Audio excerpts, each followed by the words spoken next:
Expectativa en Venezuela por posible aumento de la gasolina, subsidiada desde hace 15 años por el gobierno nacional. El presidente del Banco Central de Venezuela aseguró que las condiciones estarían dadas para este incremento. El anuncio se conoce en medio de una crisis económica y la reciente devaluación de la moneda. Daniela Zambrano, en Caracas, tiene el informe. Según el presidente del Banco Central de Venezuela, el Ejecutivo estaría buscando el momento oportuno para hacer el anuncio. Pero yo sí creo que las condiciones están dadas, ya la población lo asimila. Inclusive, mira, hay momentos que alguien paga la gasolina y es más, la propina que deja que lo que paga, ¿no? Entonces, bueno, si tú comparas con otros productos, es extremadamente barata. No es lo barato, es lo que cuesta producirlo. Yo creo que eso viene, ¿no? Viene y, bueno, buscarán el momento más oportuno, ¿no? Las pérdidas que el subsidio de la gasolina genera anualmente al estatal PDVSA y al fisco son millonarias. El subsidio se estimó, claro, con los precios del año pasado, en unos 12.000 millones de dólares. Yo creo que a los precios de hoy en día del petróleo, eso debe estar un poco menos de 10.000 millones de dólares, pero en todo caso es una cifra descomunal. Incluso se ha recurrido a la importación. Estamos importando 150.000 barriles diarios de full oil para las plantas termoeléctricas, para la generación termoeléctrica, que a alguien se le ocurrió que aquí era una gran solución. Y estamos importando unos 50.000 barriles diarios de gasolina. Sin embargo, el costo político sería aún mayor, razón por la cual en 15 años la administración chavista evitó aplicar la medida. La estrepitosa caída en los precios del crudo y el déficit fiscal serían los principales motivos para el cambio de opinión. El planteamiento del doctor Menéndez es muy simple. Vamos a aumentar la gasolina porque las condiciones están dando. Lo que está es la necesidad de que aumente la gasolina por el problema que eso significa para las cuentas fiscales. Entre los ciudadanos hay quienes respaldan la medida. Hay que equilibrar el costo de su producción con el uso que se le da a la gasolina. Señor, en realidad sí estoy de acuerdo porque yo he hecho 3 bolívares y llego a Guerote y vengo y todavía me queda. O sea, que está demasiado barata. Pero también quienes exigen que cesen los subsidios y regalos a gobiernos aliados por parte de un país en el que escasean los alimentos, las medicinas, los repuestos y hasta el papel toalete. O sea, que la aumenten, sí, pero que se le dejan de regalar a Cuba, se le dejan de regalar a Nicaragua, se le dejan de regalar a Bolivia. A todo ese poco que no se le regale más. Tú sabes que el petróleo es la base de aquí de los venezolanos, y si la aumentan, yo no estoy de acuerdo. ¿Qué vamos a quedar? ¿Verdad? Yo no lo veo bien. Aumenten todo, menos la gasolina, que es lo único que nosotros tenemos para andar por ahí. El anuncio se conoció apenas horas después de que entrara en vigencia una nueva devaluación. La tasa de cambio bajo el sistema marginal de divisas, recientemente creado por el gobierno, se ubicó en 174 bolívares por dólar, cuando la tasa oficial más alta rondaba los 50 bolívares por dólar. Y la guinda del pastel, pues la cerecita de la torta sería un aumento a la gasolina. Ellos, y eso es lo que queremos que el pueblo venezolano lo entienda de esa forma, el gobierno ha fracasado, el modelo económico socialista fracasó. Una medida que a juicio de los economistas llevará a 3 dígitos la inflación. Estaríamos hablando de que hoy en día en Venezuela, por consideraciones aritméticas simplemente, tendríamos una inflación en el 2015 del 200%. El partido Copey criticó además que la nueva tasa de cambio se diera a conocer en medio del asueto de carnaval. Según cuentas del secretario general de Copey, con el nuevo sistema cambiario, el promedio del salario mínimo en Venezuela pasó a ser el equivalente a $33, es decir, un poco más de $1 diario. En Caracas, Daniela Zambrano para la tarde de NTN 24. Nos acompaña Daniel Barnaghi, quiero saludarlo, doctor en Ciencias Políticas, profesor titular de la Universidad Simón Bolívar. Daniel, bienvenido a la tarde, gracias por estos minutos y por acompañarnos. Yo quisiera recordar que en el año 89, cuando se produjo el estallido social que se conoció como el Caracazo, digamos que la chispa la originó precisamente un aumento del 30% que se anunció del precio de la gasolina. Eso, por supuesto, iba a incrementar el transporte público, el transporte de carga, y eso produce generalmente una espiral. En este momento de escasez, de caos económico, de cansancio del venezolano, un aumento de la gasolina, socialmente, ¿qué efecto pudiera tener? Bienvenido. Sí, muy buenas tardes y por cierto felicitaciones por su nuevo eslogan, así que un saludo a todas las Américas. El día de hoy se cumplen exactamente 26 años del decreto del extinto presidente Carlos Andrés Pérez, en el cual se ajusta el precio de la gasolina, y eso generó inmediatamente una escalada de precios en todos los rubros excepto aquellos que estaban controlados. Me es muy importante recalcarle a usted y por supuesto a sus televidentes, que en Venezuela los controles no los inventó el presidente Chávez, sino son muy preexistentes. Los controles en Venezuela los primeros datan de los años 60. Y luego, a partir de los shocks petroleros de los años 70, se comenzaron a generar algunos controles, y bueno, luego a partir de la debacle del año 83 hasta la fecha es un país signado por controles. De este modo, ese ajuste macroeconómico que se hizo a través de la modificación de los precios del petróleo hace exactamente 26 años, fue considerado un paquete neoliberal, porque la suposición o el alegato de los expertos del momento es que el neoliberalismo consiste en un sistema en el cual se lidera por completo un conjunto de precios de tal manera de poder satisfacer las necesidades del mercado. En aquella oportunidad también había el argumento, que por cierto es válido y en esta oportunidad también lo es, de que el precio de la gasolina a la cual se está vendiendo está extremadamente por debajo de los costos de producción de dicho bien. Sin embargo, como usted describió, el marco en el cual se está haciendo esto, desafortunadamente me trae recuerdos de hace 26 años. Hace 26 años también había una escasez no tan notable como la de esta oportunidad. Había un desasosiego social, económico y en cierta forma político, porque el presidente que estaba ascendiendo al poder, que era Carlos Andrés Pérez, tuvo una dramática disminución de la popularidad que vino justamente antes del cambio del precio de la gasolina, pero que terminó de derrumbarse con ese anuncio.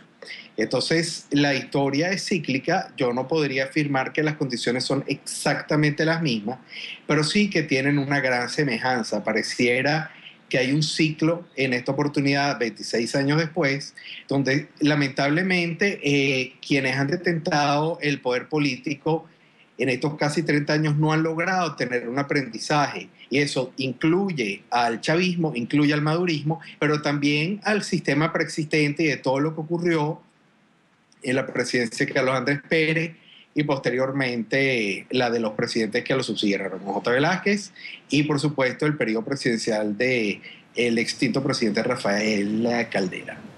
Ahora, Daniel, rememorando estos 26 años con lo que usted ha señalado, pues, a ver, las condiciones son bastante similares sin que en aquel momento existiese el caos de desabastecimiento que creo que hay ahora. El gobierno, de alguna manera, debe estar consciente de lo que esto significa y ha llevado adelante, entiendo, a través de la red de medios públicos, que son muchísimos, una campaña de concientización a la población sobre el aumento, la necesidad de aumentar el precio de la gasolina. Pero uno también puede ver la reacción del pueblo cuando dice, ok, yo acepto que se aumente la gasolina, pero que no se la regalen a Cuba, que no se la regalen a Bolivia, que no continúe esa dádiva permanente por parte del gobierno.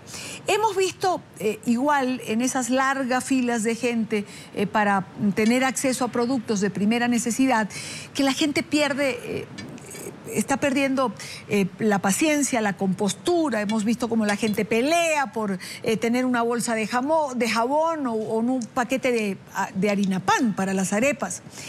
Este nivel de crispación, y yo le insisto, ¿aguanta que se deje caer una medida de este tipo?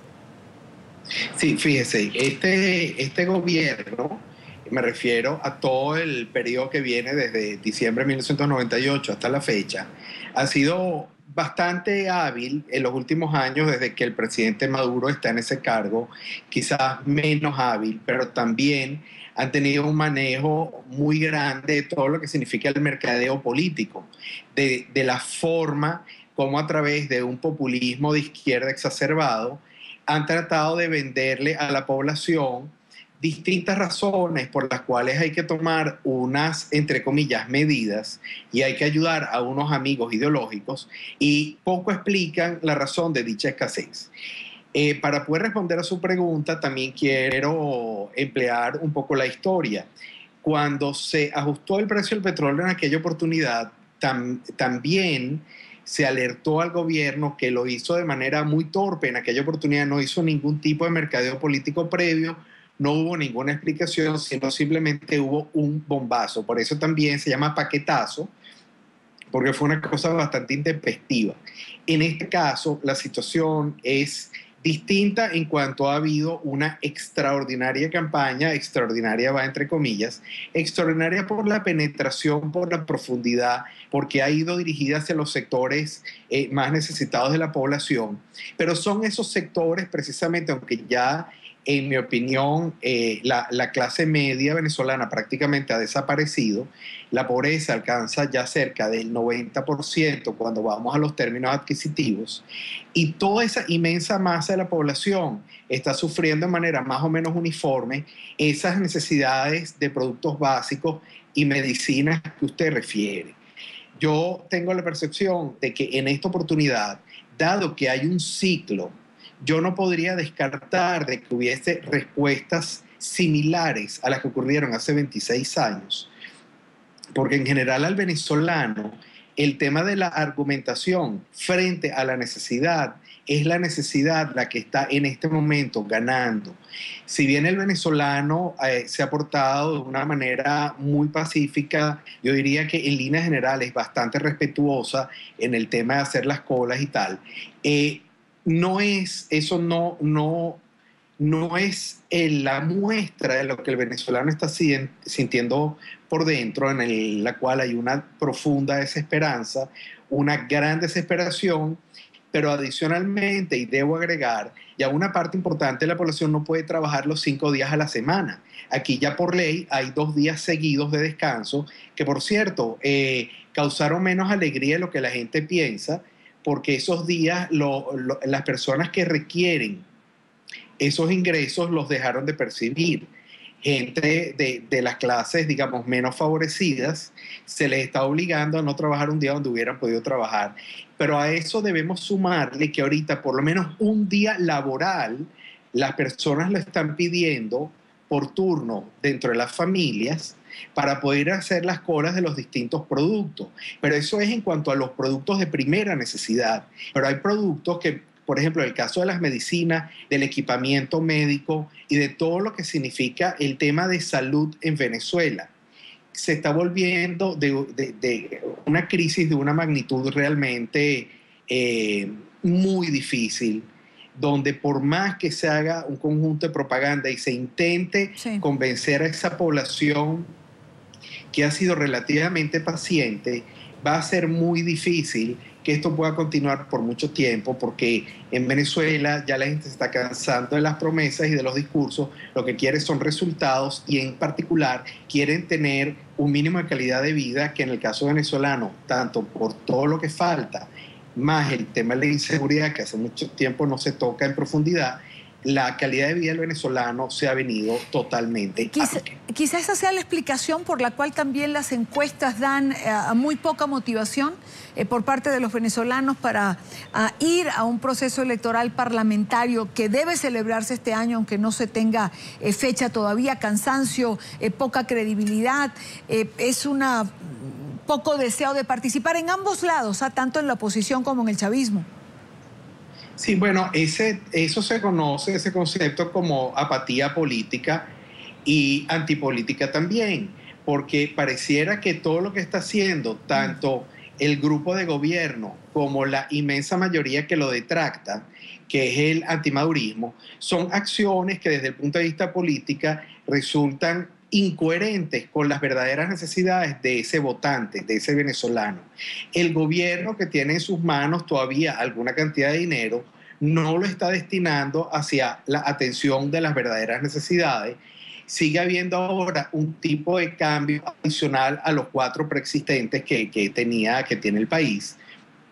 Pero también debo reconocer que la oposición, aunque tiene muchos planes, y recientemente se editó un libro que en mi opinión es importante porque recoge un conjunto de iniciativas por parte de la así llamada Mesa de la Unidad Democrática, no existe ningún tipo de liderazgo visible que le formule al votante, al venezolano, un conjunto de propuestas sobre las cuales tener confianza. Entonces, el problema de fondo de todo esto es que nunca en la historia política venezolana, desde que hay encuestas de opinión pública, se ha visto un nivel de desconfianza tan alto hacia cualquiera de los estamentos políticos, bien sea de gobierno, bien sea de la oposición, que yo sigo empeñado en llamar antimadurismo, porque ya la crispación de la polarización ya en Venezuela es mucho más pequeña.